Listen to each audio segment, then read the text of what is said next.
312일 동안 저희가 쓴 총 비용은 3원입니다.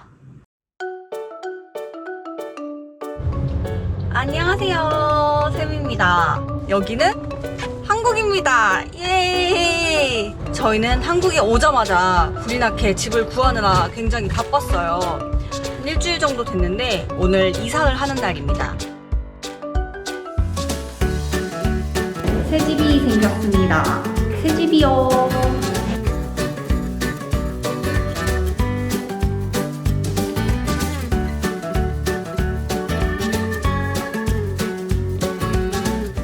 자기 양말이랑 팬티 미쳤어. 겁나 많아. 팬티는 다 살릴 거고요. 양말은 죽일 거야? 아이고 사모님 입주하시나봐요. 네. 아이고 부자 되세요. 여기 전주인도 여기 부자 돼서 나갔다고 하더라고요. 제가 잘 아는 국집이 하나 있는데 부탁 한번 받아보시는 것도 나쁘지도 않고. 저희가 배낭여행을 다니면서 거의 옷이 없었잖아요. 지금 오랜만에 집에 오니까 옷이 너무 많아서 기분이 좀 좋습니다. 옷을 수시로 로테이션 할 수 있다는 기쁨이 생겼어요, 오랜만에. 아이고, 음식이 왔나봐요. 아이고, 얼마 만에 짜장면이요, 이게. 짜사이를 주네. 짜사이! 좋아, 좋아. 자, 손 씻었어요? 네. 먹읍시다. 셨어요? 와, 미쳤다. 너무 달달해.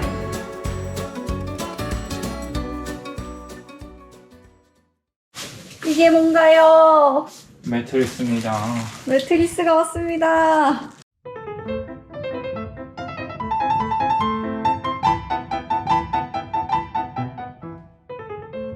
초코만?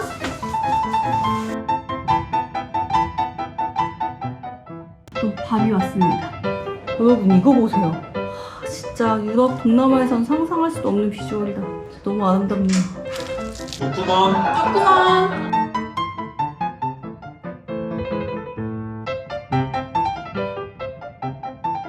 미션 성공. 안녕하세요, 샘이에요. 지난 영상을 끝으로 세계여행 마지막 화가 업로드 되었습니다.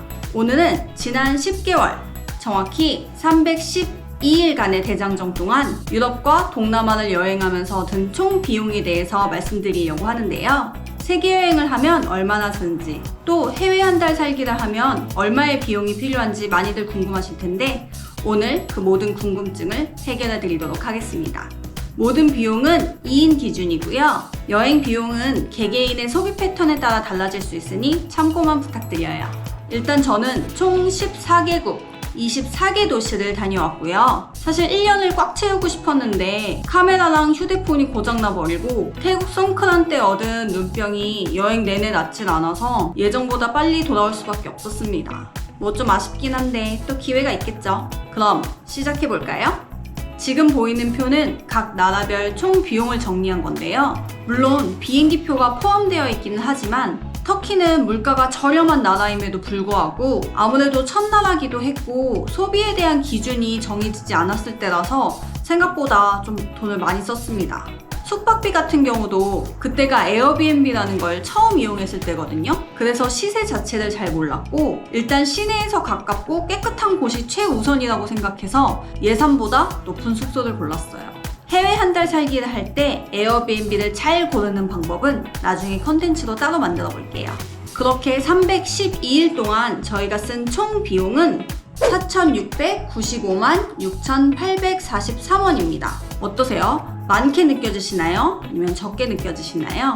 10개월에 4,700만 원이니까 1년 꽉 채워 여행했으면 5천만 원 초중반대가 되지 않았을까 싶어요. 근데 여기 기타에는 생필품이랑 옷, 신발 같은 의복비가 포함되어 있기 때문에 충분히 조절이 가능한 부분인 것 같고요. 저희 같은 경우는 배낭 하나로 여름과 겨울을 지내야 했기 때문에 계절별로 옷을 새로 사야 됐어요. 특히 겨울옷 같은 경우엔 부피가 커서 가방에 들어가는 개수가 한정적이라 네덜란드에서 마지막 유럽 여행을 끝냈을 때 동남아로 넘어오는 과정에서 옷의 일부는 버리고 일부는 한국으로 보내야 됐어요. 만약 최소한의 비용으로 여행을 계획하고 계신다면 2인 기준 비행기표 포함 한 달에 약 350만 원 정도면 가능하지 않을까 싶습니다. 대신 유럽 같은 경우는 허름한 곳에서 지내고 빵만 먹고 살아야 한다는 거.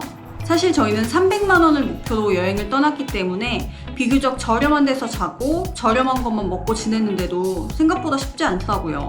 일단 숙박비, 식비, 교통비가 저렴해야 되고요. 관광이 발달하지 않거나 관광이 발달했다고 해도 입장료나 이용료가 없거나 뚜벅이로 다닐 수 있는 곳이어야 가능한 시나리오랍니다. 사실 방금 보여드린 표는 나라별로 체류 기간이 다르기 때문에 1대1로 비교하기에는 좀 무리가 있어요. 그래서 체류 일수별 평균 비용을 따로 준비해봤는데요. 이걸 보시면 어느 나라가 저렴했고 또 어느 나라가 후덜덜했는지를 바로 아실 수 있습니다. 저는 보통 한 달 살기를 메인으로 하고 아이슬란드나 영국처럼 물가가 높은 나라에서는 단기 체류를 할 수밖에 없었는데요. 당연한 얘기지만 한 숙소에서 한 달 내내 지내는 게 가장 저렴했습니다. 먼저 숙박비부터 볼까요? 역시나 가장 가격대가 높은 나라는 아이슬란드였습니다. 사실 1박당 14만 7천 원이라는 가격은 보통 여행자들한테는 크게 비싸지 않게 느껴질 거예요. 근데 1년 내내 여행을 하는 입장에서 하루에 15만 원씩 숙박비를 쓴다고 치면 4주인 28일 기준으로는 420만 원이거든요. 그럼 식비까지 포함하면 아무것도 안 해도 한 달에 500씩은 나간다는 거예요. 숙박비가 가장 저렴했던 곳은 인도네시아 발리입니다. 심지어 지역을 대여섯 번이나 옮겨 다녔는데도 평균가가 3만 1,000원이면 진짜 저렴한 거죠. 거기다 호스트분들도 하나같이 친절하시고 객실 위생 상태도 너무 좋았어서 아주 만족스러웠습니다. 다음 식비를 알아볼까요? 영국은 정말 다들 월 1,000만 원씩 버나 봐요. 아직도 영국에서 먹은 22,000원짜리 쌀국수가 잊혀지질 않는데요. 한국으로 치면 칼국수나 냉면이 2만 원이 넘는 거거든요. 사실 한국 돌아와서 물냉면이 한 그릇에 11,000원 하는 거 보고 깜짝 놀랐었는데 그게 2만 원이 넘어간다고 생각해보세요. 그 외에도 교통비가 어마무시한데 한정거장 가는데도 10,000원이나 합니다. 여러분, 영국은 정말 무서운 곳이에요. 식비가 가장 저렴했던 곳은 북마케도니아 오흐리드였습니다. 참 아이러니한 게요. 영국은 비싸고 먹을 게 없는데 오흐리드는 싸도 먹을 게 없습니다. 오죽했으면 한 달 동안 피자만 8번을 먹었으니까요. 덕분에 유럽에서 가장 저렴하게 한 달을 지낼 수 있긴 했습니다. 마지막으로 1박당 총 비용을 볼게요. 사실 표에서 보면 아이슬란드가 가장 높긴 하지만 이 조금 애매한 부분이 있는 게 일단 한국에서 엄마가 오셔서 비행기 값이 많이 나올 수밖에 없었고요. 아이슬란드 식비가 유난히 낮게 나올 수밖에 없었던 이유가 엄마가 한국에서 식재료를 많이 싸갖고 오셔서 관광할 때도 도시락을 싸갖고 다녔기 때문에 상대적으로 식비가 저렴할 수밖에 없었어요. 1박당 총 비용이 가장 저렴했던 건 이번에도 북마케도니아 오흐리드였습니다. 심지어 동남아와 비교해도 더 저렴했으니까 진짜 대박인 것 같아요. 오흐리드는 숙박비랑 식비가 아주 저렴하고요. 동네가 작기 때문에 모든 거리를 걸어 다닐 수 있어서 교통비가 아예 발생하지 않았어요. 다만 아까 말씀드린 것처럼 사 먹는 게 마땅치 않으니까요. 요리를 잘 하시는 분이라면 오흐리드 한 달 살기를 추천합니다. 하지만 가격 대비 에어비앤비 퀄리티도 너무 좋았고 무엇보다 오흐리드의 시그니처인 호수 전망대가 진짜 힐링 바가지입니다.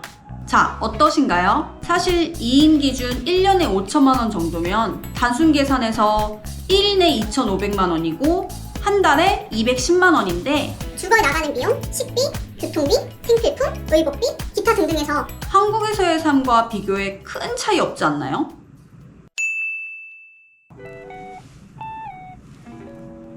저는 1년 가까이 여행하면서 그동안 한국에서의 삶과는 전혀 다른 삶을 살았는데요. 그 속에서 아주 많은 깨달음이 있었지만 특히 비움과 감사함을 많이 배울 수 있었던 것 같아요. 한국에서 집을 처분하기 전까지만 해도 남들 다 있다는 가정 가구는 반드시 있어야 됐고요. 고데기도 종류별로, 가방도 색깔별로 있어야 마음이 놓였는데 배낭여행을 하면서 이 모든 것들을 다 이고지고 다닐 수도 없었고 막상 아무것도 없이 살아도 전혀 문제가 되지 않는다는 걸 깨달았어요. 1년 여행을 계획했으니까 돈을 펑펑 쓸 수가 없잖아요. 그렇게 가성비 숙소, 저렴한 음식, 대중교통 아니면 뚜벅이로 다니다 보니까 생각보다 열악한 환경에서 먹고 자고를 했어야 했거든요. 그럴 때마다 작은 것 하나하나가 너무너무 감사하더라고요. 에어비앤비는 사실 실제로 집에 들어가 보기 전까지는 모든 걸 파악할 수 없는 부분이 있는데 간혹 국자나 집게가 있는 집을 만나면 그렇게 감사하고 뜨거운 물이 나오거나 수압이 세면 또 그게 또 그렇게 감사하고 저는 평소에 낮은 베개를 베는데 유럽 베개들은 하나같이 다 높거든요.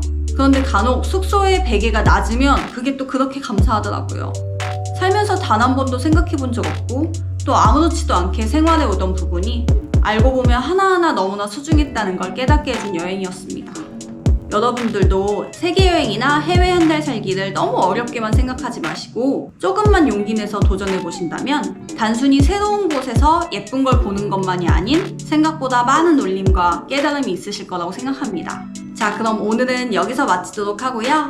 다음 시간에 더 재밌는 영상으로 돌아올게요. 안녕!